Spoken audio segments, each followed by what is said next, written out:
兩名戴住頭盔同着住戰術背心嘅警員將一名黑衣男子押上警車。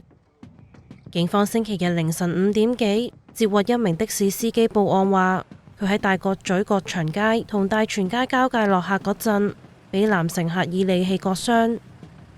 據了解，涉案嘅男乘客凌晨由油麻地搭的士到大角咀，期間懷疑因為醉酒喺車上面瞓着，到站之後唔滿意，被司機叫醒，喺褲袋拎出利刀襲擊司機，司機右手手指被割傷。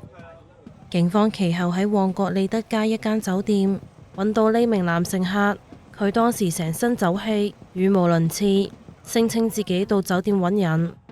警方以涉嫌傷人將佢拘捕，並喺酒店附近揾到一把長40厘米嘅牛肉刀，案件交由旺角警區刑事調查隊第8隊跟進。